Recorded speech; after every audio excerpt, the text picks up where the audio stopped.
decided to change my ways. Welcome back to the Leaving Eden podcast. It is our third anniversary. We've been doing this for 3 years, and I'm so happy to be here with you, Sadie Carpenter. How are you doing? I'm doing fantastic. 3 whole years. That is amazing. Well, happy anniversary to you and also to all of our listeners, especially those who have been around since that first year, but to our newer listeners as well. I think this is something for all of us to celebrate. Absolutely. My name is Gabrielle Cohen, and as always, I am here, and I've spent the last 3 years making this podcast with my BFF and co-host, cult expert, cult survivor, Sadie Carpenter, excellent human being, and a wonderful person. And we've seen a lot of amazing things happen over these past 3 years. And today we're going to do a little bit of a retrospective over the past year. We're going to give some updates and stuff. And we're just going to talk about some fun stuff that we have coming forward. Yeah, we like to do updates. We like to do behind the scenes. That's what we like to do for our anniversary episodes. Yeah, and that should just be fun for you guys to listen to. And we're going to have a little favorite things countdown. We're going to talk about some of our favorite moments that have happened over the past year. I love doing these. Before we get into that, the Leaving Eden podcast is the podcast about my BFF and co-host, Sadie Carpenter's life in and escape from the independent fundamental Baptist cult, the cult in which she was raised. We talk about this cult. We talk about other cults. We talk about religion. We talk about fundamentalism. We talk about the real and present threat that cults and cult ideologies pose to society as a whole. And it is our goal to promote freedom of mind, freedom of thought, and freedom of religion. So if you like our show, if you're a fan of our show, then you can support us by joining our Patreon. Last week, on our Patreon, there was an extended version of our episode where we talked about just some interesting behind the scenes stuff to do with fundy beliefs about death. And so if you want to hear that, I remember recording that. Yeah, that was very interesting. It wasn't really the most relevant to the episode itself, so we talked about that on the Patreon. And if you want to hear that on the Patreon, you can go to patreon.com/Leaving Eden podcast.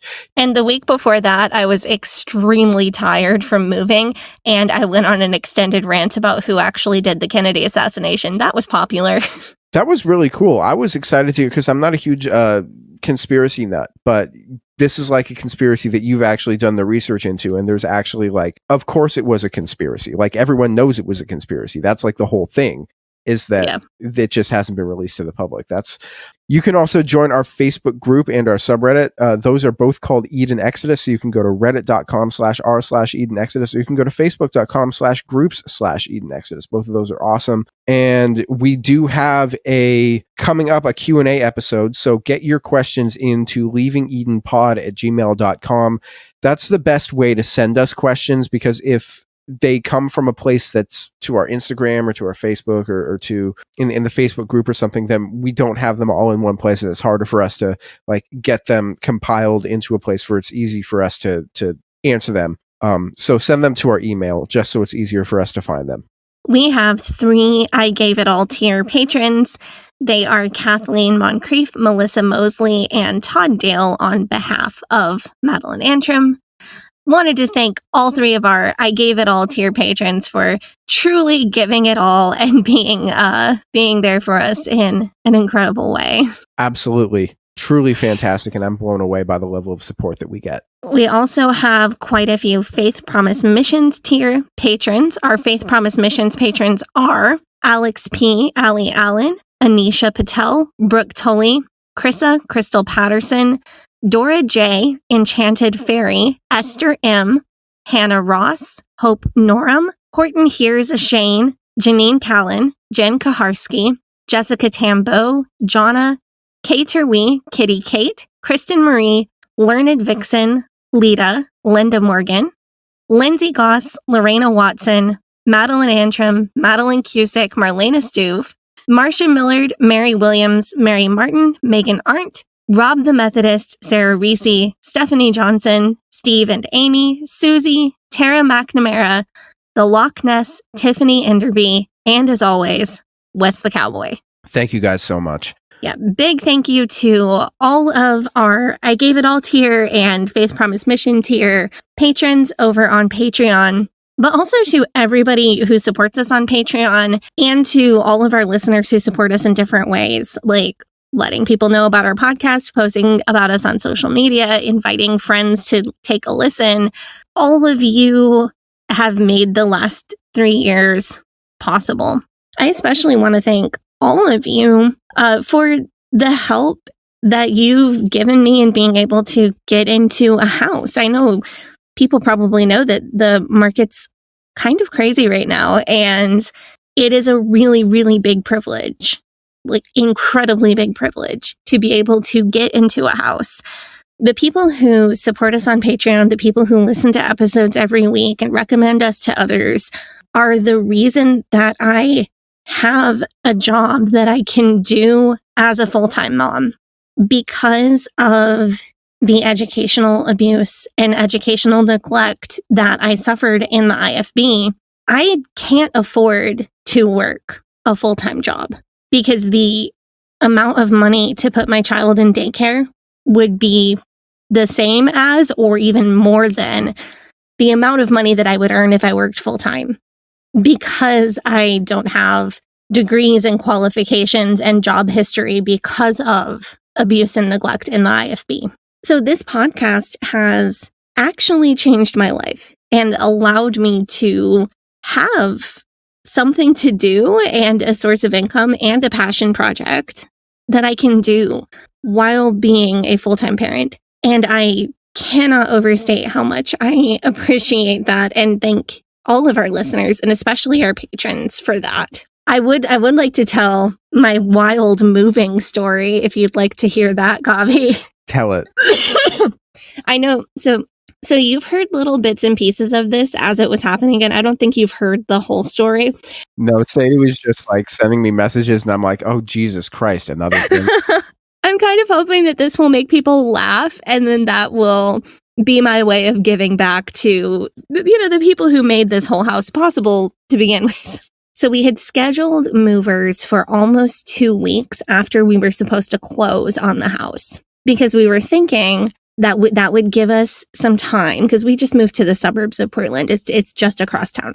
We were thinking that like week and a half, 2 weeks would give us time to come to the new house. We would paint and make necessary repairs and get things done before the actual day that the movers showed up, right? Stands to reason. Our closing ended up getting pushed 3 times. So by the time we actually closed, it was less than 24 hours before the movers were supposed to show up at our old apartment to help us to move into the new house. And then the morning that we were supposed to move, I pulled the entire thing, like all of my responsibilities, I pulled it off with military precision. You would not believe. I had the essential stuff that had to be in the car with me. I had the baby, I had the cat, I had the snacks for the baby, I had the food for the cat. I had everything in the car, got the baby up, hustled her into a car seat, got the cat in the car. Everything was going perfectly. I drove over to the new house. I got the baby out of the car. I got the cat out of the car. I got him set up in a bathroom so that he would have someplace to chill while the movers were going to be in and out with all of our furniture and possessions. And just as I got everything set up, my husband calls me and he said the movers canceled. No. Yep. So the movers couldn't get their truck up the driveway at our old apartment. Ugh. And they wanted to charge us $4,000 to move everything out the front door of that building by hand. Absolutely not. No. I mean, that's basically price gouging. Yeah, and like this, I don't know what's up with this, because this moving company has moved. I have seen them moving people in and out of our old building multiple times. So you would think that they would know. So anyway, I packed the cat back up, I packed the baby back up and drove back to the apartment. And then we were stuck in an apartment full of boxes with a toddler for 5 days. until we could get like the people together with the U-Haul to come, like friends and my brother-in-law to come help us move. And that was fun because all her toys are packed, all her favorite foods are packed, all her clothes are packed, all of everybody's clothes are packed. Nobody has clean socks. Nobody has like their comfort items or comfort foods. We don't have a TV because the TV is packed. So that was You still have internet? we did have internet. If we hadn't had internet, I don't know what I would have done. That's atrocious. This is, I mean, Yeah, so we were stuck. And like now it's funny, like a couple weeks down the line, Nick, now it's funny. At the time, it was very not funny because like I need to work. I need to record. Jonathan has to work. Like he only took 3 days off of work for the move. And he moved all of his meetings for an entire month around the move. So those 3 days went by and we're still not moved and he's got to work. So then for a couple days, like we would come to, thankfully, we had internet at both places, which is what saved us. So we would drive over to the new house in the morning and he would work at the new house. And all day, Chuck and I would drive back and forth between the new house and the old apartment and just fill up the car with like survival stuff. Like our food, we moved our whole pantry that way. We moved the fridge and freezer that way. We moved I'm trying to think what all did we bring? A lot of the clothes she and I did like that, and a lot of her toys so that she would have toys at both places and I wouldn't go insane. So Chuck and I just went back and forth and back and forth and back and forth all day long because her bed was still at the old house. Everybody was still sleeping at the old house. Jonathan and I were sleeping on the floor at the old house because the bed was packed. So we did that for, 5 whole days. And then thankfully, my brother-in-law and a friend of ours bailed us out and got us moved into the new house. So we got moved into the new house and our hot water heater wasn't working immediately.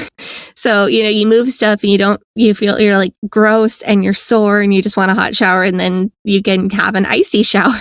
That's all we have. I mean, I like an icy shower, man. Don't.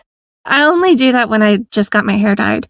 So it was just kind of one thing after another, and it's still kind of playing out because all of the, painting and repairs, and like Jonathan and I ran our TV wires behind a wall so that you don't see any wires coming down from our TV. We drilled holes in the wall and ran wires through to the other side. But all of that had to be done on the fly because we were going to do all of that before we moved in, but we couldn't because closing got pushed. So it has been a long few days here of we put the baby to bed and then we work until like 2, 3 a.m. on these projects and crash out and do it all again the next day. But we are really getting somewhere. And I don't want to ever lose sight of how lucky I am to be able to get into a house right now at all, because I know that's not possible for a lot of people. And I want to thank, again, our listeners and our patrons especially, because that support makes this a lot more possible.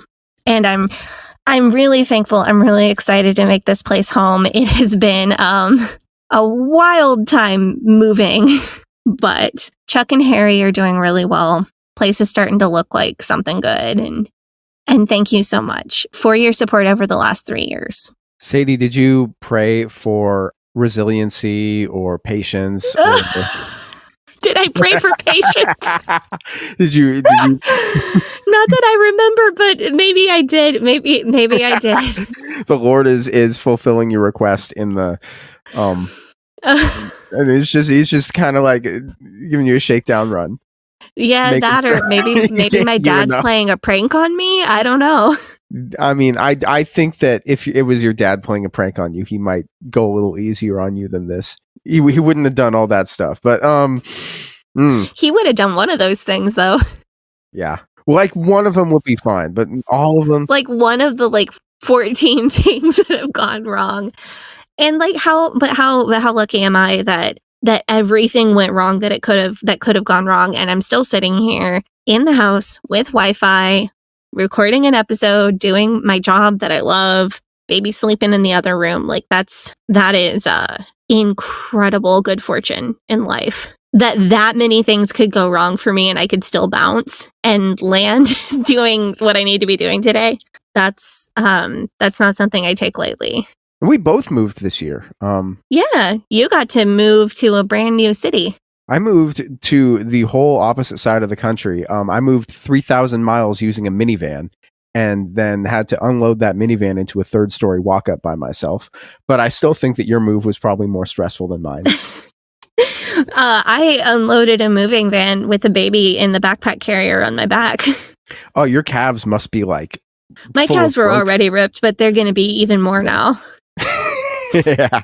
So there have been a lot of changes during this year for us and for our show. During this year, we also, some behind the scenes stuff, we also switched podcast distributors. And as part of the switch, we lost access to a lot of our listener data from previous years. So sadly, I'm no longer able to give you things like our total download numbers or our download numbers for the past year or anything like that.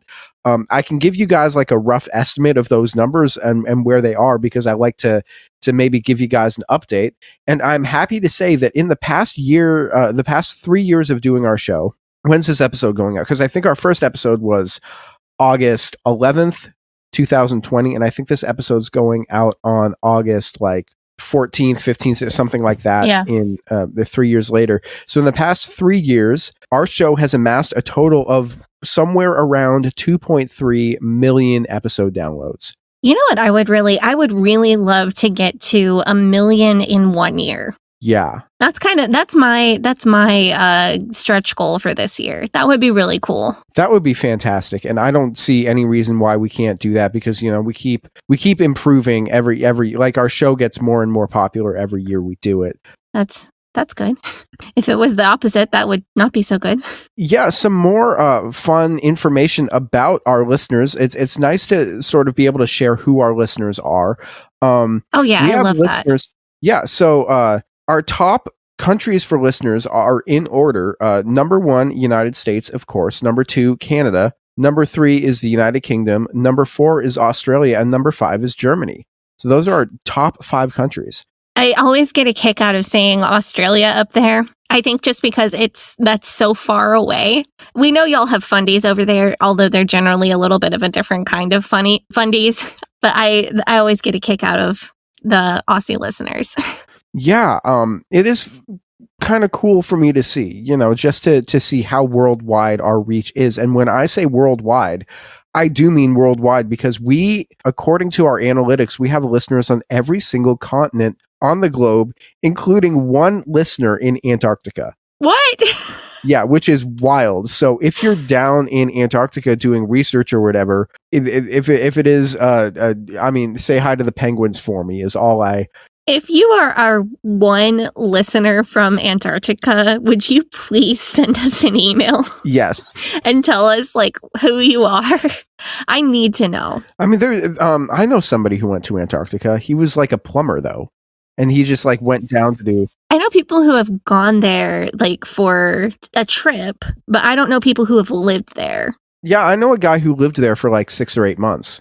He just like moved. Huh. Yeah, he's a plumber, and he just went down there to be a plumber for like 6 or 8 months. It's apparently just like because they need people to just like do regular jobs, because all the researchers come in and they do stuff down there. It's apparently very interesting because they don't have very good internet down there. And it's all just like having all the seasons of Game of Thrones on DVD, or you can't play video games online very well. So what you do is you play like GameCube and like Xbox 360 and stuff, but you're like on the couch with people. It's very much like... That sounds nice. Like I love the internet because the internet has given me so much. Like it gave me a path to deconstruction. It gave me the job that I have now with the podcast. It's given me community and real friends. But also sometimes I wish I had a good reason to take a break from the internet for a while. So maybe we can go on a podcast tour, and we'll tour down to Antarctica and see our one listener down there. That would be amazing. Yeah. Would you like to do some fundy updates? Absolutely. Who are we talking about? I just want to like touch base on some of the people that we have talked about on the show this year and in previous years. So let's start with Jack Scott. Boo. I know. He has been out of jail for over a year. but he has been staying off the grid, and I'm a little surprised by this. I keep hearing whispers that he's planning something and he's working with this guy or working with that guy, and my sources are really well informed, so I don't doubt them, but I keep expecting him to do something more quickly, and I'm really thankful that he's just not right now. I really freaked out when he got out of prison, honestly, because I thought I was going to have to see his face and hear his voice everywhere. And not only would that really suck for me and for other people that he hurt, but it would really, really be re-traumatizing for his victim, the one that he went to jail for, and any others that may exist. I'm really happy that I am not having to see as much of him as I thought I would be. And by off the grid, we mean like he lives in a trailer park that is owned by his parents in Michigan. And while this is a step up from sleeping in Cell Block J and living off of like Nissan cup of noodles and canned tuna, this is also a significant downgrade from how he used to live 11 years ago when he had a big house, cherry red Dodge Charger, a motorcycle. Well, he still has a motorcycle. And like tens of thousands of adoring followers. Did you say 11 years ago? 11 years ago. Is it 2020? It's 2023 now? 2023. I barely know what day and month it is. This move has got me completely upside down on like time is no longer real to me right now. It's 2023. Then it was actually 11 years ago last week that his crime became public. Wow. At least within the IFB, because it was the night of July 31st that the Deacon Board sent the email letting people know that he had been discharged from being the pastor for moral failure. And then it was like literally this week, 11 years ago, or the week that we're recording, 11 years ago, that details were coming out and everything my life was falling apart. Wow. That is really interesting. I didn't put that together until right now on air. Look how far you've come, though. It's been... Yeah. I mean, your life is totally different, and... Yeah, my life is really, really different. 11 years ago this week, I had experienced my first big fundy scandal that I was an adult and kind of part of. I was 19, and I was on the phone with my Hyles Anderson boyfriend, Noah, trying to figure out, am I going back for this next year? Are you going back for this next year? What are we going to do? And calling all of my friends, are you going back? Are we still doing this? Do you have any information? Do you know what the heck happened? That's really interesting to like re-experience that through 30-year-old eyes. And you were a young unmarried woman, so you would have been bottom of the food chain for information. Yeah, but my dad would tell me anything. Like my dad would tell me anything that he knew because thank goodness I had him. Whatever Jack Scott decides to do, whether it be East Coast, West Coast, Midwest, we have all the coasts covered. There is nowhere that he can hide from us. If he starts pastoring somewhere, we'll show up with signs. We'll play blasphemous music outside. We'll hand out flyers. We'll let everyone know he's the kind of guy that's in town. We will not advocate any actual violence on anyone ever, but I will like silly string his car. Yeah. I will absolutely protest, play loud music, post his mugshot everywhere. But I think the best, as fun as that is to think about, I think the best possible thing is that he stays put and lives a mundane life and reads books preferably by people of diverse experiences and backgrounds, although that may be too much to ask. And most importantly, not molest any more people. I hate that he still has the power over me. Like, I feel like I need to check. I feel like there's a danger over my shoulder that could pop up at any time. And I hate that he still has that kind of power over, like, psychological power over me.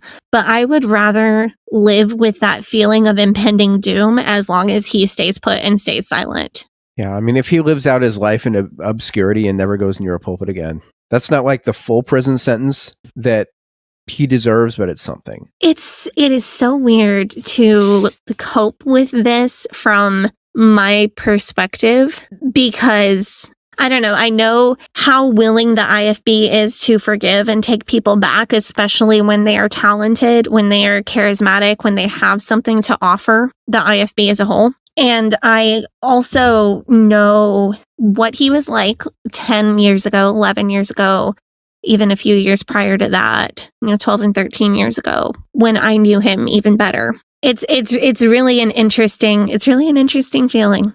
Should we talk about, so speaking of other people that I very much dislike, should we talk about Steven Anderson? Yes, let's talk about Steven Anderson. Spill the tea.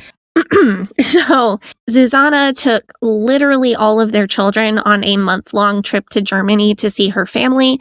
Germany is, of course, one of the over 30 countries that Steven Anderson is banned from entering, so he had to stay home. If you do an anti-Semitism in Germany, then Arnold shows up in a helicopter and he throws you in the panopticon. I don't think Steven Anderson even got kicked out of Germany. I think he got preemptively banned when he got banned from Britain and South Africa, which I believe are two of the other countries that he's banned from. Interesting. As well as Canada and Mexico, as far as I know. I wish we could ban people. So Susanna's got this video behind a paywall. It seems like Steve is having some back problems, which I assume come from carrying all the racism and nastiness around all day. That's got to be a heavy burden. So Susanna has also been posting an uncharacteristic number of feet photos lately. Ew. I don't think it means anything, but I did notice when I was scrolling her timeline, just trying to figure out what she's been up to. Also, a video went viral on TikTok recently of Steven Anderson kicking a guy out of church for asking for a prayer. You not seen this video? Let me see if I can, hold on. Let me see how quick I can find it. We got time. Oh, wow. So the dude just walks up to Steven Anderson and says, "Hey, can I have a prayer?" And Steven's goons just like grab him and like literally manhandle him and throw him out.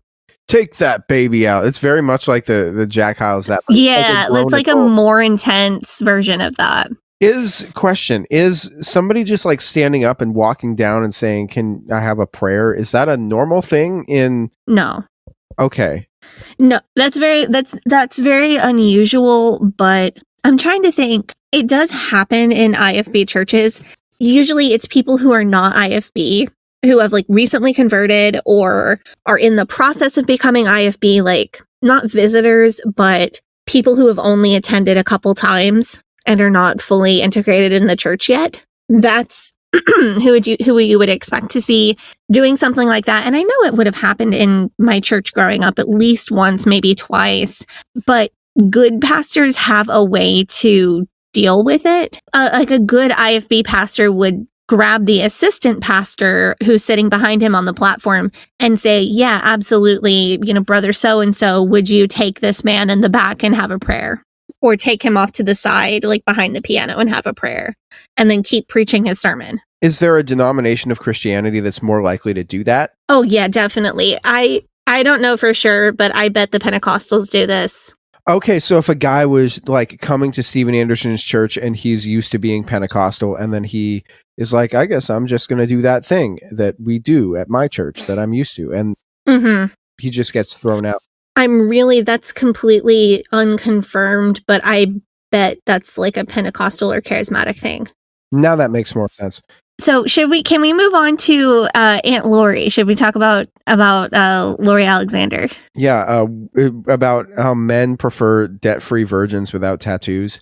She hasn't done anything really notable lately. She's just hate tweeting all day long. The only real change with her is that she seems to have learned how to jump onto viral posts or Twitter controversies better. Her SEO, personal branding on Twitter, is getting better, which is scary. The only actual thing of note about Lori Alexander is, number one, I have not yet been blocked by her. So that's fun. Also, while I was checking her Twitter feed to see if she's done anything interesting lately, I got a sponsored post for edibles. So that was kind of funny. I was checking Lori Alexander's post and I got a sponsored post for the NWSL, which is the National Women's Soccer League, which is kind of honestly. Like, I wonder if the NWSL knows that they're paying to put ads on tweets by Lori Alexander and putting money in her pocket. But maybe they do, and maybe they're doing it as a flex. And maybe they know that half of the people who read Lori's tweets are not people who agree with her. I don't know. It seems like with the way that Twitter is going and how they're like, yeah, we're actually paying out revenue for popular tweets to popular tweeters, and then their algorithm really favors people who are in like the Chudiverse, and who are just like Chudcore tweeters and podcasters, and it really just seems like, I don't know why anybody would want to advertise on Twitter, because you're basically just automatically guaranteeing that you're going to give a bunch of money to the most psycho lunatics on the planet. And if you have any sense of like corporate brand responsibility and like trying to take care of your corporate brand and make people not hate you, you would have to like pull all of your advertising from Twitter for that reason. I don't know. I mean, I definitely can't imagine that the Women's Soccer League would like to fund Lori Alexander. Oh, the money goes to Lori, not to Twitter. If you are a person tweeting and your tweet goes viral and there's ads like on your page, then you get the money from that. It's like this new program. So like people like Pearl Davis, you know, those types of people, their tweets end up getting promoted because Twitter's algorithm, like Elon's like, I'm going to promote all of the people that I think are smart and that I agree with, and that also just like kind of fillet my and talk about how great of a businessman I am because they want preferential treatment. And then he'll like give them a boost and then they make money, even though he's not actually making any money off of Twitter now. It just seems like it's not a very good business model. Well, I mean, Elon Musk is a certified business genius, so what could possibly go wrong? So here's a fun question.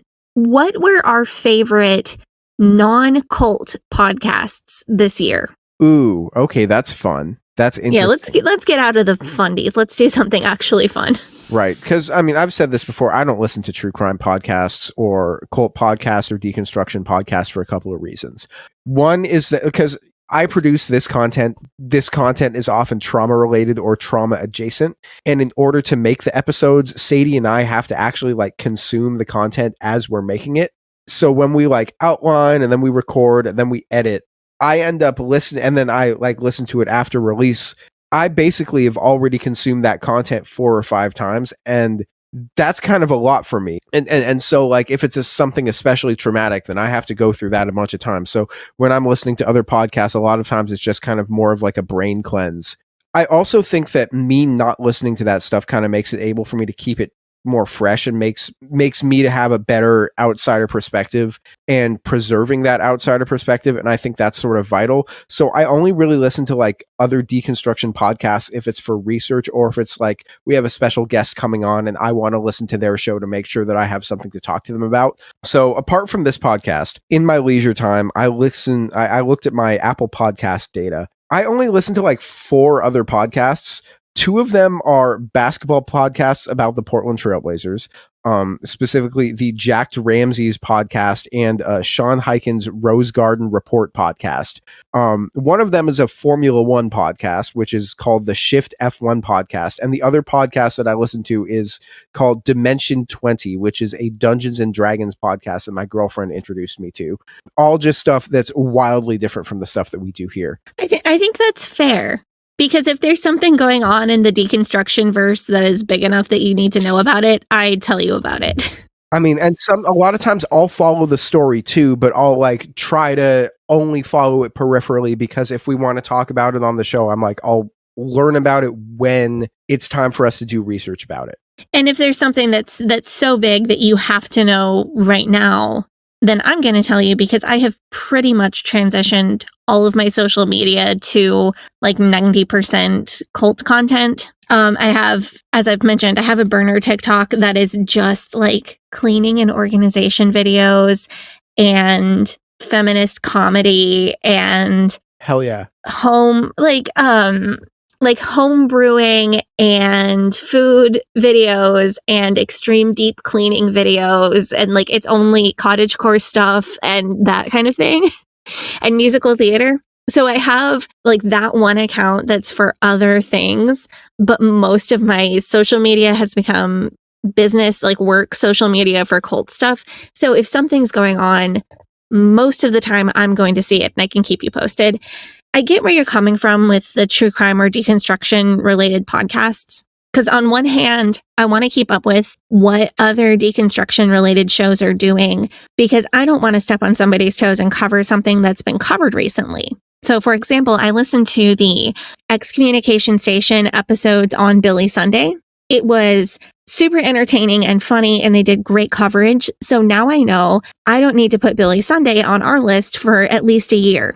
And I know what angles they approach that story from and what different angles I might want to do in the future. Excommunication Station is a great show, by the way. So I listen to some deconstruction related stuff, but it's not what I put on in the car when I'm driving someplace unless I'm doing research. Because I listened to a whole podcast, and I can't remember the name of the podcast, but I listened to a podcast on Jack Chick when we were doing the Jack Chick episodes because I wanted to know if they turned up anything that I missed. I've really cut it down to just one true crime show. It's called True Crime and Cocktails. This show is really special to me for a couple reasons. It's the only celebrity podcast that I listen to. The celebrity component is Lauren Ash, who you might remember from the TV show Superstore. Did you ever see Superstore? No, I never saw. I heard it was funny. People seem It was funny. It was cute. It was set in St. Louis too, which is fun. But she played Dina on the show Superstore. And I'm happy to confirm her podcast persona is adorable, really funny, personable. It's her and her cousin, Christy, who do the show. And the first 30 minutes is just the two of them shooting the shit. And it's the only podcast I've ever listened to just for the banter. Like, that's my favorite part of the episode. They are also really sweet and sensitive about all of the difficult stuff that comes up when we talk about true crime. The way that they approach difficult topics is really stellar. So that's my only true crime show that I still have around. Every once in a while, I'll turn on an episode of Crime Junkie. They are really fun, and they're also really sensitive about stuff. But I love the banter on True Crime and Cocktails. The other show I recently listened to, though, and this is maybe gonna sound kind of wild. The other show I listened to is called Who Shit on the Floor at My Wedding. Okay, I need to know more about this. Have you seen the show Kunk on Earth on Netflix? Yes. I've seen. That's the one where she goes to like archaeologists and asks things like, did the Egyptians build the pyramids because rectangles hadn't been invented yet? Yes. I love it. It's like almost like an academic Borat. Yes. Okay. Who on the Floor at My Wedding is kind of similar in tone. And also one of the presenters has a New Zealand accent, which is always fun to listen to. I also love anything that David Farrier does because he's got such an amazing accent. But it's about this couple, Helen and Karen, who got married on a boat. And there was a mystery poop on the floor in the bathroom on the boat. And none of their guests would own up to it. So it's a real mystery. They claim it's a real thing that happened. But the quote-unquote investigation is done by the bride's friend, Lauren. And she plays like really satirical and bumbling and stupid on purpose, like extreme Kunk on Earth vibes. They interview actual experts like forensic detectives and polygraph experts and zoology experts. Like the leads that they go down are just stupid and ridiculous. That's amazing. And she's asking like these actual experts dumb questions, exactly like Kunk on Earth. So it's Kunk on Earth plus true crime, and it's hilarious. And that's nice because I do feel like a lot of the true crime content lately has gotten, people have kind of been like, is this genre exploitative? That's kind of been like more and more and more of like a thing that people have been talking about. And I think a lot of people have been sort of souring on true crime in general as a genre. So it's nice to see something that takes that genre and really goes to the extreme, but also does it in regards to something that's not like, oh, somebody died here. Oh, somebody was a victim of like a brutal crime here. It's just like kind of funny. No, somebody pooped on the floor at my wedding and they won't own up to it. That's funny. I need to look that up. Yeah, I barely do comedy podcasts. A lot of my podcast listening is stuff like Behind the Bastards. So it's very informative and just little jokes here and there. But this one, it just hit for me. It's so good. There is a slight doubt in my mind that maybe Helen and Karen and Lauren just made this whole thing up and the whole podcast is fictional with hired voice actors. but I don't even care if that's true. Like, if I found out it was fictional, for sure, I would still be telling people to listen to it because it is that good. Well, it's all for entertainment anyway. And I mean, do I really care if somebody actually did it? Probably not. I don't know. Yeah, and it is, I think I would be mad if it wasn't that good of a podcast and then it came out that it was fake. And like, oh, you had to make something up that was fake to cover for your podcast not being very good. I think I would be mad. But it is so good. It's such an immersive story and so funny that I think it earned the right for me to love it no matter what. Let's go take up the offering. And when we get back, we can do a countdown of the top Fundiverse moments of the year. That sounds great. Let's do that. Hey, Sadie here. If this is your first time listening to the Leaving Eden podcast, make sure you go back and check out episode 57. It's a primer episode for new listeners. That episode tells my personal story and gives you all the terms and information that you'll need to know going forward. Also, check out our cult true crime series, The First Family of Fundamentalism, so that you can get the whole cult story. If you like our show, you can support us by joining our Patreon, where we have extended and uncensored episodes as well as other bonus content available. You can also join in the discussion in our Facebook group. That group is called Eden Exodus. Tell a friend, tell a family member, tell your worst enemy.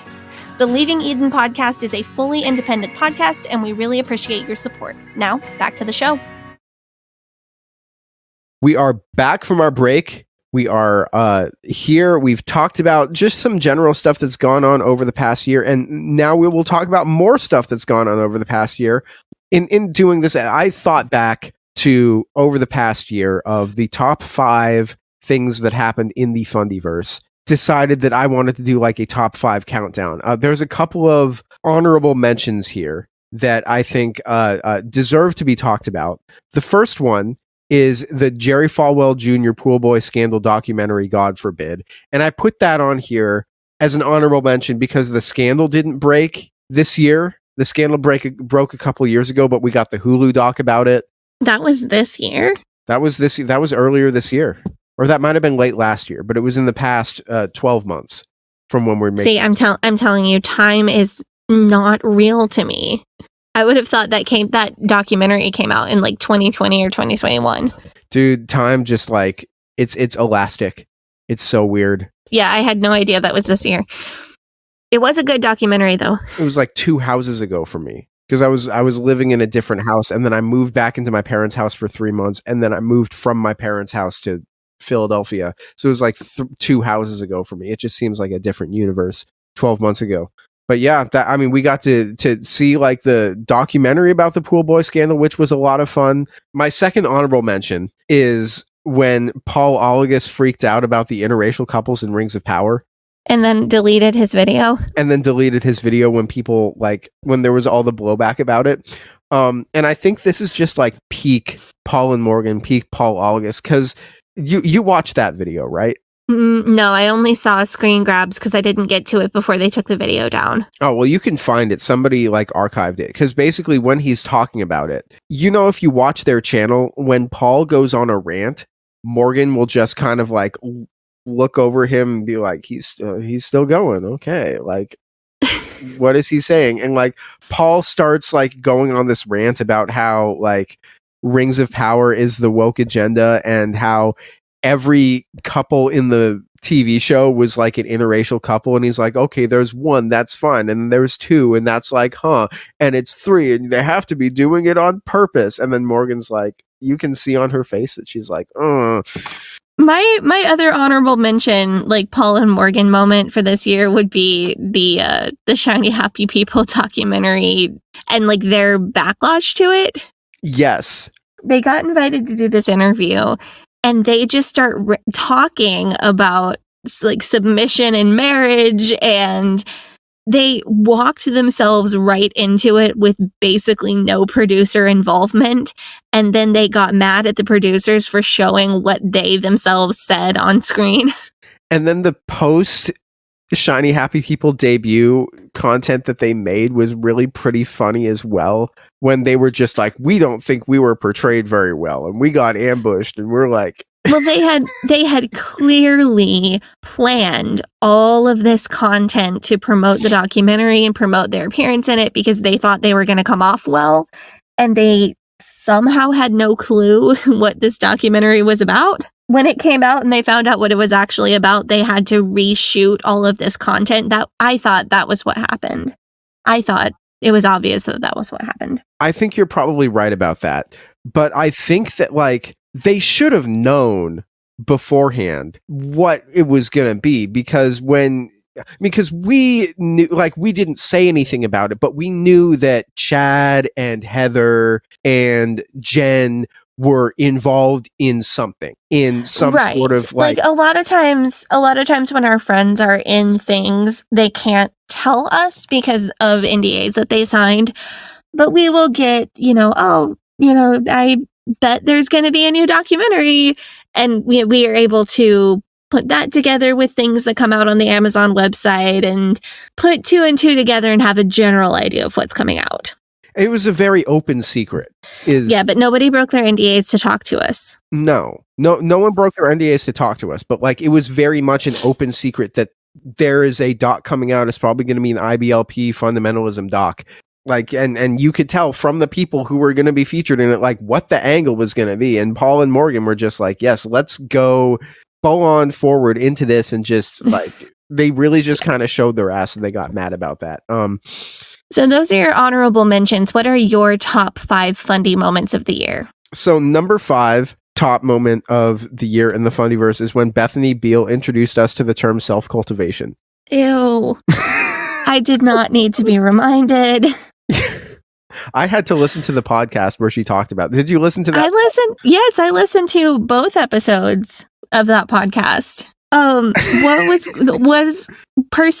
that grosser for you than when she sprayed whipped cream in her mouth and had her husband eat it? No, and I'll tell you why. If you do the like whipped cream in your mouth and have your husband eat, like, that's kind of like, okay, get a room, you two. But the self-cultivation thing is grosser to me because it feels like there's just so much more darkness behind it, in that you have to go through like 6 or 7 or 8 rounds of rationalization and justification to simply obey the needs of your own body. Yeah. And obey the desires of your own body.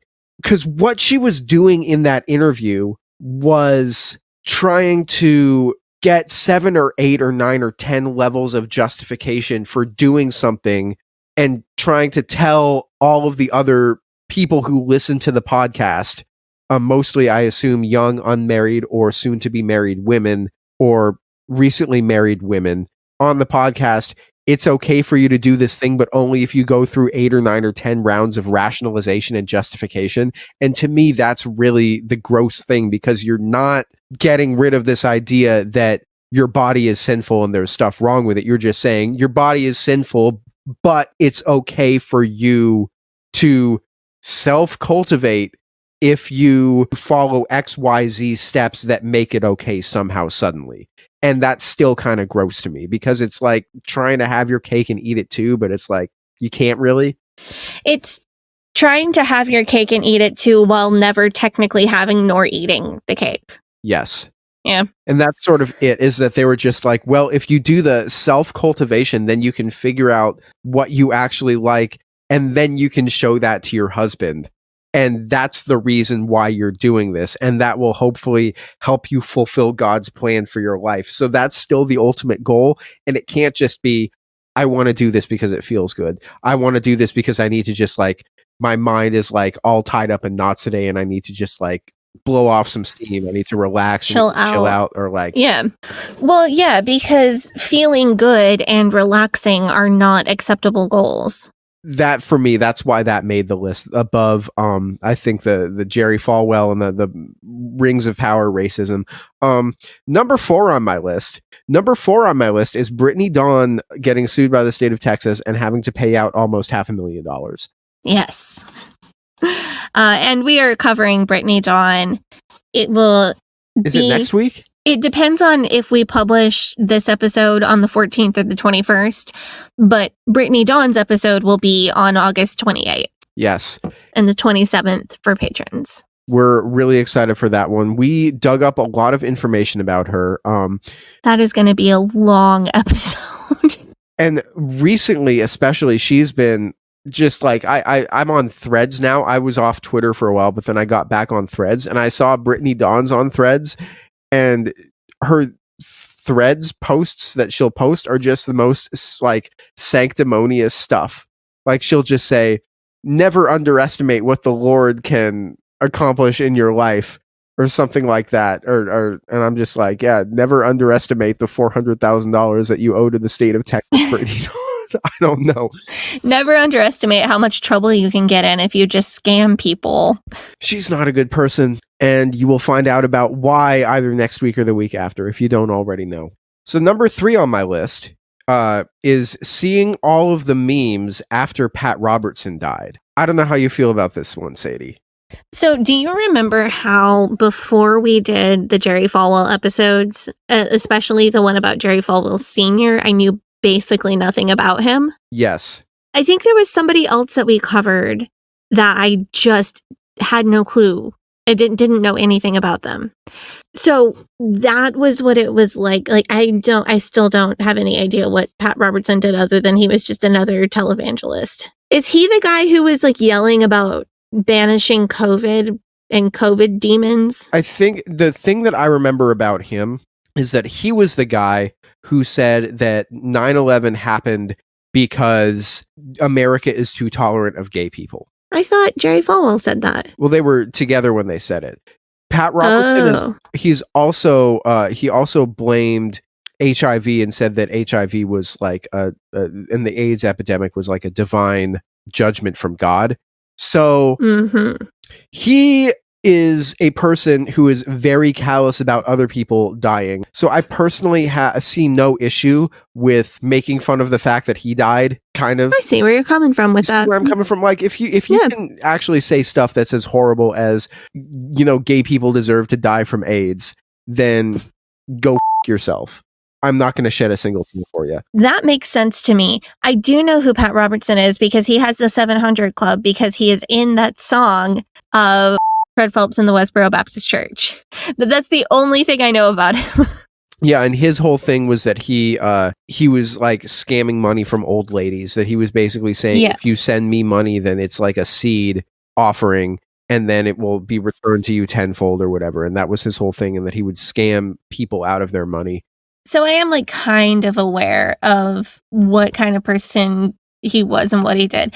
But no, I agree with you. Like, generally, I don't want to make fun of somebody's death, even if they were a bad person, because they have family who love them, or, that it affects other people other than just the person who died, who is dead and cannot hear your insults. I think there are good exceptions. And this would be one of them. If somebody was so harmful and so callous about other people's deaths, and that is not just your opinion. It's not, my opinion was that I didn't like them. It's established fact that they were callous and uncaring about other people's deaths and that they were a harmful person. Yeah, I think you get a pass for that. That explains why there were so many memes about him. I didn't really know at the time. Yeah, I mean, he's one of those people, the killers in high places who say their prayers out loud. Not a fan. Number 2 on my list of Fundiverse things that happened this year was Ginger Duggar's book, Becoming Free Indeed, reviewing that book and learning absolutely nothing. Actually learning everything about Ginger Duggar, but learning absolutely nothing about the Duggars themselves. I wouldn't say that's true. We learned that Bill Clinton accidentally pulled one of their hair one time. Yeah, that's true. That was like the big bombshell from the book. That and the Duggar girls trying on blonde wigs and teasing about being one of Bill's girls. Yes. Those were the 2 bombshells, but that was about it. The thing I was thinking about was that, like, I remember when the book came out, all of like the tabloid websites that you see recommended to you, like if you follow the gossip subreddits, or if you follow or if you're just on Facebook and you see like promoted posts from like a tabloid, the things that like the bombshells in like Harry and Meghan's, in like Harry from Prince Harry's book, were all about the frostbite. Yeah, they're all like, he got frostbite on his penis and he lost his virginity to X person and he did this and he did that. And they're all like real salacious and you like want to click on them. And the ones from like Ginger's book. And this was kind of like when the book was being promoted, we're like, is this going to be a tell-all or is this going to be a tell-nothing? And Sadie kind of thought that it was going to be a tell-nothing and I kind of thought it was going to be a tell-all. Sadie was right. But what do you think about Jill's book that's coming out? I am much more optimistic about that one. Oh no, Jill is going to spill the tea for sure. Absolutely. There is no doubt in my mind that book is going to have some crazy shit in it because she was in the doc. She was in Shiny Happy People. And Derek has just like consistently been messy on Twitter, and he has said a bunch of stuff on Twitter and then taking it down or, taking it down and reposted it with less detail. And I know that Derek was involved with this book, and I think I am much more leaning towards tell-all on Jill's book. Oh, that's 100% going to be a tell-all. Do you know about the conspiracy theory that Derek did the Jazz Jennings cyberbullying in order to get the Duggars into hot water in order to get the show canceled so that he could get them out of it? Have you heard that conspiracy theory? No, I have not. Because I've seen that one floating around the internet that... I still do not approve of cyberbullying a teenager. Yeah, that's wrong. That's still a real bad look for Derek. But also that seems like where his brain would go. Like that tracks for what we know of him. Right. That seems like a thought process that Derek would have. Like, here, let me do this awful thing that I should not be doing to accomplish the goal that I need to get done. Right, because the cyberbullying was after the Josh scandal broke. Right, because when the Josh scandal broke, that's when 19 Kids and Counting got canceled, and the show quickly picked up with Counting On. Yeah, it was Jill and Jessa. Which was Jill and Jessa and Ginger's show. And Michelle did the robocall to try to get the anti-trans bill passed in their town. And she did a robocall for that, and that wasn't cool either. But the thing that actually got the Duggars off of TLC was when Derek went at a different TLC star. Because Jazz Jennings had a TLC show, and it's like, this is my life as a transgender person. Does she still have a show? I don't know. Sure. I have not seen her show, so and I don't know if she's still on the air. I know she's in college. That's about all I know.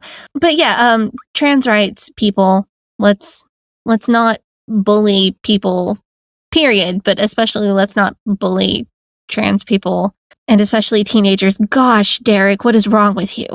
I mean, I do think that it's possible that if he's like, out of all of the like my brother-in-law is a pedophile, my mother-in-law and my father-in-law are like psychopaths, and like my father-in-law is like Joe Jackson, and he's just trying to milk all the money out of this that he possibly can, and we're trying to get out of this, and we're just trying to live our lives. I need to burn this down, and his family was in massive debt because they were semi-forced to have the birth of their first kid on TV, and it didn't go, the birth didn't go well, and the network aired more than they wanted them to air, and then the network didn't pay for the kids' extensive hospital bills. Yeah. So, like, I get how he was in a tough situation, but that does not make what he did okay. That's what I would love. Like, I really do feel like Jill's book is going to be a tell-all, but can we get an introduction from Derek where he apologizes for cyberbullying Jazz Jennings? Like, I feel like a public apology is the least he could do. Yeah. Like, some people are never going to become fully affirming. And this is something we talked about when we did our episode with Megan Crozier from the Thereafter podcast. We talked about, like, how do we deal with that as people who are either affirming Christians or LGBTQ affirming non-Christians of whatever kind? How do we deal with the concept that some people are never going to believe what we believe in the most compassionate way that still does not compromise the safety and dignity of our LGBTQ plus brothers and sisters and siblings? Like, what do we do? And some people are just never going to become affirming. But I don't think that's an excuse for example, Derek not making a public apology to the young woman that he publicly bullied. Just my 2 cents. I agree with you. And like a book forward would be a great place to do that, or a tweet, or social media post in the promotion cycle for the book. Like, this is a big public platform, and this would be a great time. Even if Derek said he didn't come out and say, "Oh, I've become affirming, and I now, believe you when you tell me who you are." And even if he didn't go that far, even if he just said, "I'm sorry for bullying, that was wrong," that would be great. It does say that the book is written by Jill Duggar. Derek Dillard is a contributor, and so is Craig Borlas. He's also a contributor. I don't know who he is. I'm just reading the information from Books Publishing website right now. I will tell you guys. So the book comes out on September 12th this year. I am visiting Portland. I'm visiting home, flying back for about 3 weeks. My flight going back from Portland to Philadelphia is a red eye on the evening of the 11th. So what's going to happen is sometime when I'm either on my flight or just before I get on my flight, that book is going to, the audio book is going to appear onto my phone because I've pre-ordered it. And then I'm going to listen to it. And then the Monday after it comes out is when we're going to have our review of it. So that's going to be our episode that we do that week. So yeah, plan for that. So I looked up Craig Borlas, and he has written inspirational memoirs, like co-authored inspirational memoirs seems to kind of be his main genre. He also wrote a book called The Naked Christian: Taking Off Religion to Find True Relationship, and talks about offering answers for those looking for vulnerable Christianity. If you feel you fit just outside of what the church has to offer, this book offers answers based in scripture and will lead you into a more authentic relationship with Christ and others. You speak Fundy. What does that mean? On a sliding scale from fundamentalism to like fully affirming progressive Christianity. So on a scale from Jack Hyles to Mason Menenga, if Jack Hyles is a 1 and Mason is a 10, this book is for people who are solidly at like an 8.5, like too liberal and too hippie for normal non-denominational churches, but not ready to be like, I'm a fully affirming progressive Christian. Where would you put Ginger, and where would you put John MacArthur on that scale? Is John MacArthur like a 3 or a 4? John MacArthur's like a 3, and Ginger's book is maybe a 5. Okay, so this is interesting. Okay, so if that's the tack that she's going to take, if it's like an inspirational memoir, then I assume that it's going to be probably a decent amount of the book is going to be about deconstruction, which I would like to read. I think that would be really interesting because Ginger's book isn't about Ginger's book, like by her own admission, was about disentanglement and being like, do this instead. We have deconstruction at home. You know? Yeah. Right. And Ginger talks about, kind of her dark nights of the soul, but she talks about them or talks around them.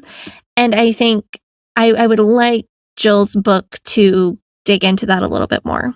Now we're just making like a gift list, like a Christmas list for everything we want out of Jill's book. I mean, I'm interested to read it because Jill willingly appeared in a documentary that basically made her whole family look like pieces of shit. I mean, she willingly appeared in that documentary. And so speaking of, what is your number one Fundiverse moment of the year?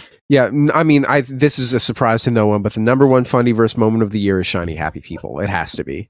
I think that this is number one, not just because I thought that it was the best content, because I do think it was probably the best Fundy-related content that came out this year. Oh, yeah. I just thought it was done so well. I thought they did such a good job of centering the stories of the survivors. But because this was a piece of Fundy content that made it out of the general Fundiverse. Like, people who know about Ginger Duggar, like the Celebrity Memoirs Book Club tried to do an episode where they talked about Ginger Duggar's book. And then they're just like, we can't do this because there's nothing like in this book that's really relevant for us to do. But Shiny Happy People, I saw people talking about this that aren't even like Fundy related people. Like I would talk to people who are, you know, friends or family who don't listen to the podcast, and they're just like, oh dude, I saw this crazy documentary on Amazon and it was about that family that has all those kids. And I think that if this is the first piece of media and piece of documentary content that you get exposed to that is about fundamentalism, then that puts you in a very good place to really understanding what this culture is about. Right. And that's why Shiny Happy People was so good, because it had little moments for people who have been in the Snarkerverse for a long time. It had little bits of new information for people who have been around the block, but it was such a good primer. Like, if you know nothing about this, this is where you start. And like, I could be able to tell somebody when they're like, oh, what do you do? What do you talk about? I'm like, I can say, go watch the documentary on Amazon and then go listen to our episode of the show about it. And then you'll know like what it is. And then that's like a good jumping off point to get somebody into our show. And that's been actually really great for us. Mm-hmm. You know, and it was awesome speaking of which, do you want to talk about our favorite moments of the year from our show? That sounds great. Let's do that. I think for me, number one, my favorite moment of the year, one of them has to have been that I got to see First Baptist Church of Hammond in person. That's got to be up there. Whereas if I had to do that, it would probably be my least favorite moment of the year. Yeah, man, the PTSD, aka spicy memories. No, I do want to go back. I'm not interested in going back to the church, just because there's less personal trauma that happened at the church, but so many emotionally charged memories that are not really cult trauma. But like, I've been through breakups on that property. I've had moments of big happiness and big disappointment there. Just so many emotionally charged memories there that are not really cult trauma related, but like young adult stuff related. I think it would be really weird for me to go back. And also there is cult trauma there. Like, that's where I saw the polished shaft sermon. And I think it would be weird to be in that auditorium again. I would love to go back to Hyles Anderson though, just to make it real in my mind again. Just to see what it looks like. Do you think it looks the same or is it different? I think it would look really different. Like, now I've been on a real college campus. I have not been back to Hyles Anderson since the day I left in spring of 2013. 10 years ago. Over 10 years now. And I think it would be really interesting. I think it would seem really small. But I want to go back, and I would go back and walk around the lake again. My honorable mention for favorite moments, for favorite things that I got to do on the podcast this year was probably watching The Burning Hell. If you want to go back to Halloween, that was just a fun, goofy movie. And do you, if you want to do another one this fall, I have another like Christian B movie that you can watch. I would love to watch another Christian. When are we going to do the like some Kirk Cameron? When are we going to do God's Not you want to do that? Some Left Behind. I want to do that. I mean, we could watch God's Not Dead 3, The Chuddening. I don't want to watch God's Not Dead. Don't make me do that. I'll rewatch the Left Behind series. I'm not going to go back and watch God's Not Dead. I've never seen it and I don't need to. Okay. You can watch, if you want to do a Christian movie, we can watch Facing the Giants. Facing the Giants is, did you see The Blind Side? Yes, with Sandra Bullock. Facing the Giants is like the Christian version of that. Oh. It's the Christian football movie that's like an answer to that.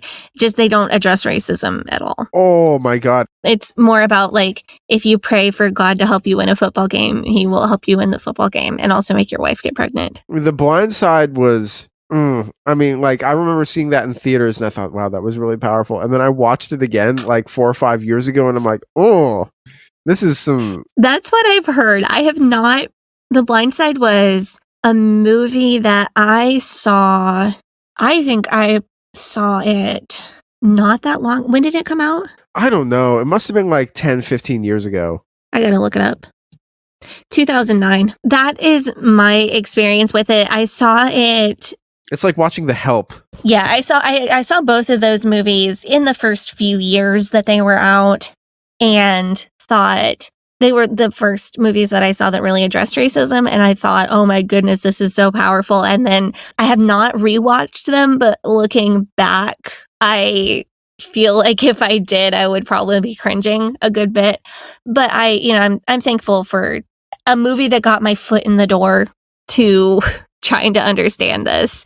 Cringy as it may be now, I'm glad I got my foot in the door one way or another. It's like for me, when I went back a few years ago, like during the pandemic, I'm like, I should try to watch The Office again. I remember liking that show, and I'm like, no, like, oh, like the cringe was so hard, it just made my skin crawl. Oh, I still love The Office. I watched the entire, all of The Office, all the way through in like my last couple weeks of pregnancy and first couple weeks with a newborn with Chuck. So you remember none of it? Yep. Then again, I also don't listen to my postpartum streaming recommendations because I watched The Good Place, like all of it, immediately when I came home with a newborn. That's a terrible idea. That was such a dumb idea. Just ruin your brain, ruin all of like the dopamine. Maybe, yeah, one of the dumbest things I have ever done in my life. I had no clue. I mean, I had seen The Good Place before, so I knew what I was getting into. That makes it dumber. But as far as my favorite moment of the year on our show, I think finally getting to tell our listeners that I had a copy of The Wizard of God was really huge. That was a huge personal get for me. And getting to finally share that with our listeners was huge. That was really big for me. I remember like when you were telling me that you're like, I think I've got a copy. You're like, I think I'm going to have a copy in a couple weeks. And it was just like, I mean, you were like buzzing. It was wild. And a lot of, I should probably answer like 12 listener questions in our Facebook group. A lot of people have asked if I can be more specific where I got it from. Unfortunately, I can't. What I can tell you is it was dead stock. So it was original print because it has never gone back into print after the original printing. It was dead stock of the original printing that was being kept in storage by somebody really close to the situation, like somebody whose name you might find in the book, like that close to the situation. And that person gave it as a personal gift to another cult researcher, and that researcher passed it on to me. And that's how I got it. And that's all I can say right now. I can't scan the whole thing and put it online. There is a possibility that it could be released as an ebook in the future or as a new printing. I have lost contact with my source on that, like the person who might be able to make that happen for us. I don't have contact with them right now, but I'm working on that. And it's possible that it could come out as an ebook the way that Fundamental Seduction did. That would be great. Yeah, I would really support that. Because then the fundies can't buy up all the copies and like burn them. Mm-hmm. And like to be clear, I've talked to the person who could make that happen. Like the person so Nischik is dead, but there's somebody who owns the copyright to this book now that he's gone. And I have talked to that person in the past, but I've lost touch with them. And I am going to try to get back in touch with them at some point to see if we can make a new printing or an ebook happen. What was your favorite episode that we did, do you think? Ooh, the Scopes Monkey Trial episode. That was great. I enjoyed that one so much. That was a fun one for me because that was a topic that you knew so much about and you were so widely just like, I can't wait to talk about this. And I was like, I don't know what this is. And I learned so much from that one.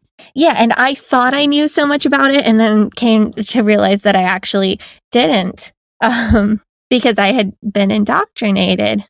I forgot to thank Kat Conley in our episode. They are at Steer Queer Y'all on Instagram, and they sent me a book that was like fictionalized accounts of people who would have been at the trial. And that book was really neat to have when I was prepping for that episode. And I forgot to thank them on the Scopes episode. So thank you, Kat. That's absolutely awesome, though.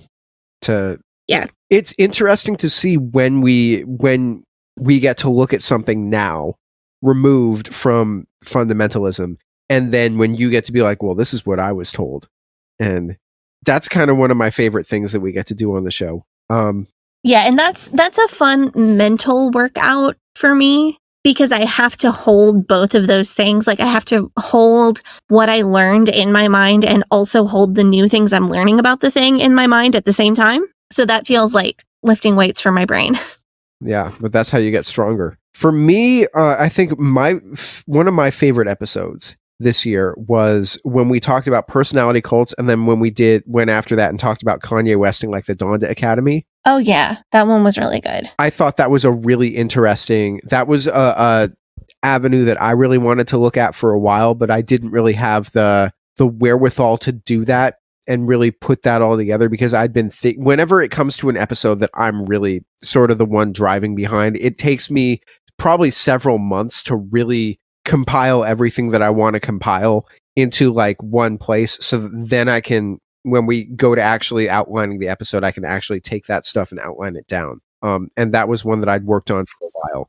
And I didn't want to be yet another person just dogpiling on Kanye because he's clearly a person having a tough time. I wanted to bring something more to the conversation than like, oh, we don't like him now. And I think we were able to do that. And I was proud of that. Yeah. I also liked honorable mention, I think for me, was What Did Jesus Look Like? See, that was a flyover episode for me. I didn't think it was bad. It was fine. It was good, but I'm glad you really enjoyed it. I mean, I do think it's funny that oftentimes the episodes that we get the most out of are different ones and sometimes they're the same ones. Yes. Like stuff that'll be massive, big deal, biggest episode ever for me. Like, okay, like this June when we talked to Dinah about Jem Elliott and Elizabeth Elliott. Yes. Perfect example. Like, it's not like you disliked it or weren't proud of it. It wasn't that meaningful to you. And it certainly was to me and Dinah. It's really neat how different things get to different people. And I think that's why it's fun for us to make the show is because we get to, I mean, I do feel like I get to learn about looking at things from different angles. And that's a lot of fun. Speaking of Dinah, I think that this is a good time for us to thank all of the guests that we had on our show for the past year. Oh, absolutely. Yeah. Who do we have on? We had Liat, who came on. She came on twice. She talked about Fundy sex advice, and she was also on a couple weeks ago when we talked about the Jewish matchmaking. That was fun. We had Shoshana on to talk about To Train Up a Child. Oh, that seared into my brain. Megan, that was a good interview. You had your Bi Pride party. Pastor Noah was a lot of fun. And then we had Dinah, obviously, and we had Lindsay and Chad come on to talk to us about Shiny Happy People. And I think I want to thank everybody, all of those people that came on to our show as guests this year, because your contributions were really fantastic and we really got a lot out of the conversations that we had with you guys. Yeah, definitely big thank you to all of our guests.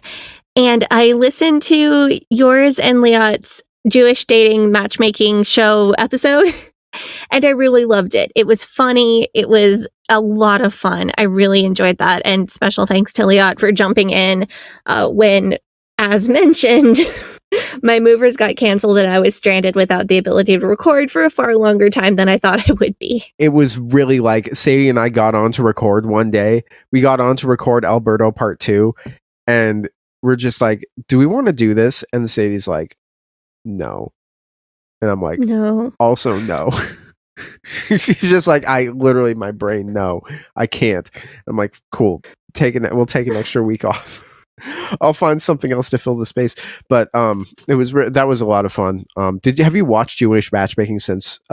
No, because I haven't watched anything since I moved. Oh, right. Because the whole thing is we thought we'd get things done before, and then because of the closing getting pushed and the move getting messed up, we had no time. So like what I do right now is I take care of Chuck from morning until nap.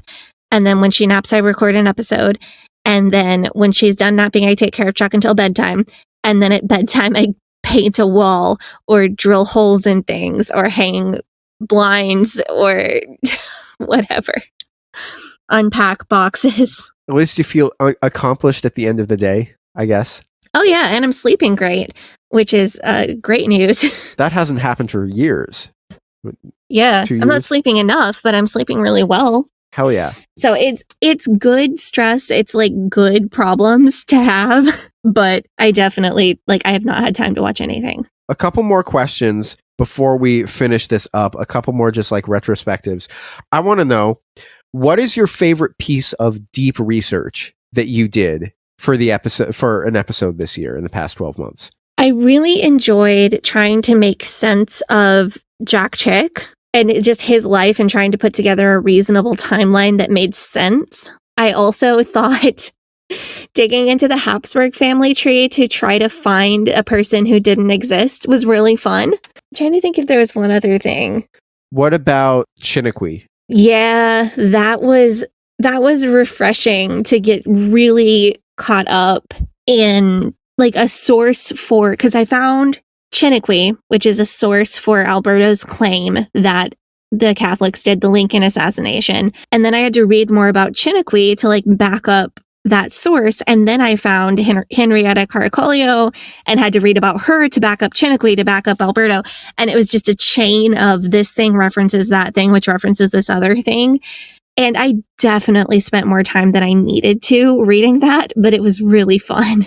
I mean, and that's very like academically intriguing. That's the kind of thing I really love. Like I've said before, if someone would pay me a salary to go to college for the rest of my life and just get degree after degree after degree, I would absolutely do that. And this is kind of similar to that. I would love to do more of these like deep research episodes. The only problem is that they end up being so time consuming that every time we want to do one, it ends up taking 2 or 3 times as long as we want it to. Yeah. And so we just literally can't justify doing them as much as we would like to. Because there's so many, like if you look at our list of topics that we have going forward for the show that we want to talk about, probably about half of them are deep research topics. And the other half are like, just, oh, here's an interesting cultural thing that let's talk about. Something like that. Yeah, stuff that's more from my memories. Like we did an episode on pastor school. That is quicker to outline than something, surprise, surprise, than something that has 30 sources, like our Bob Jones episode, which had 31 or 32 sources. Just because I don't have to track things down that are already inside my brain.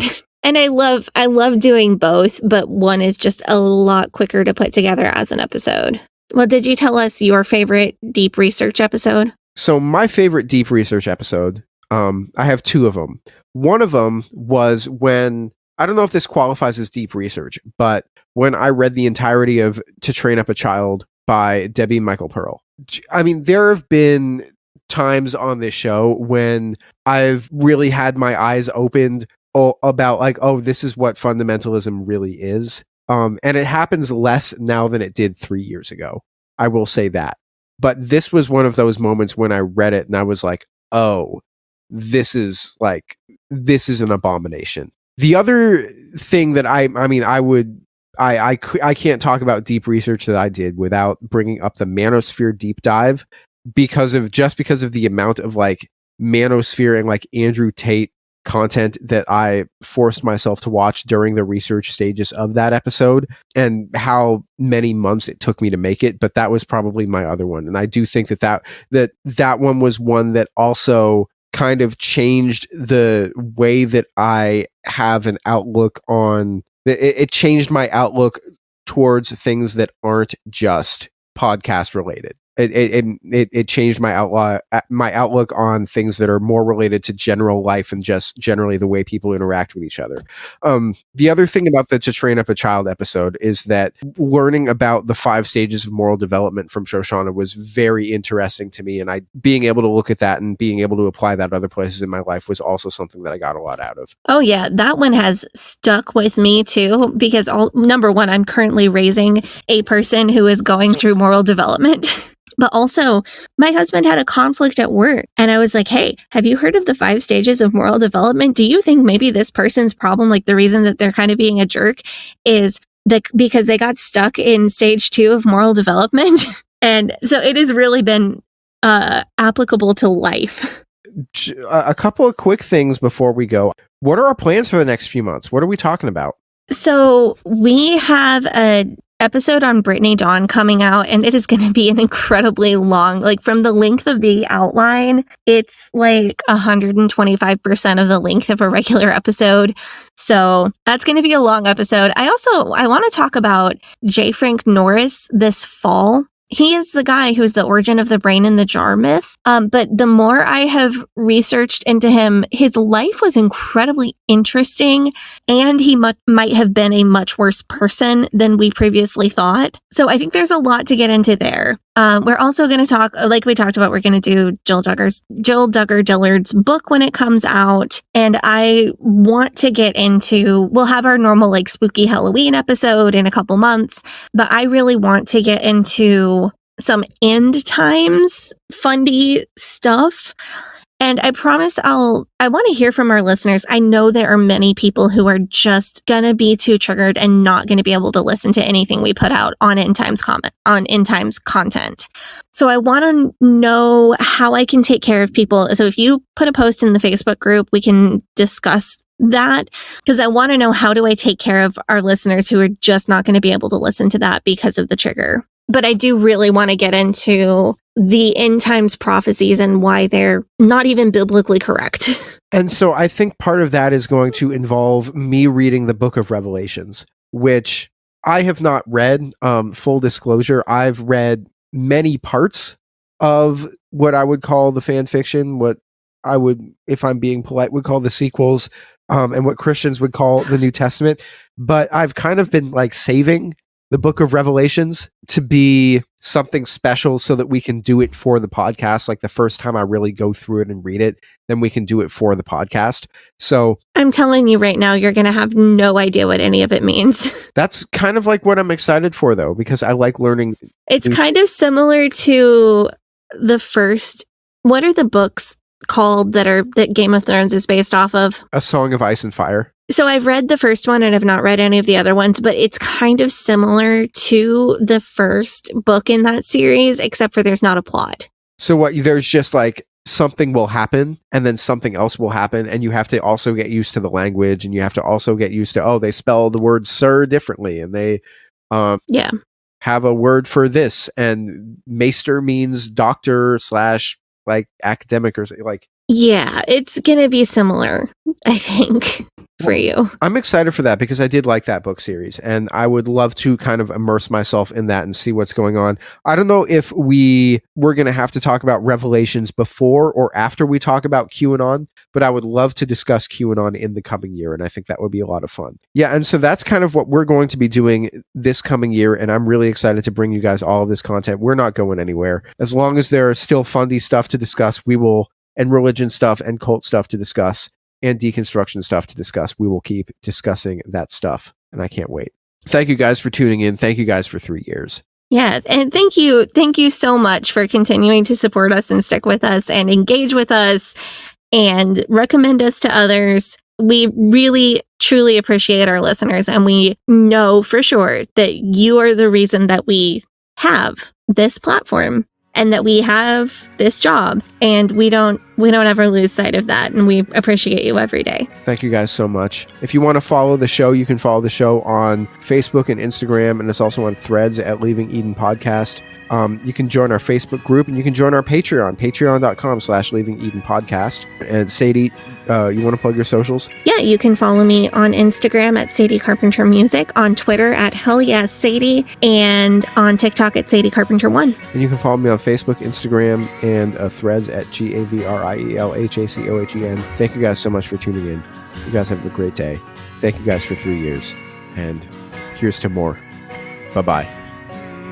But old rolling river of time, you've healed me in too many days. No regrets, no confusion, there'll be no pollution. I'm so thankful I've decided to change my ways. I'm so thankful I decided to change.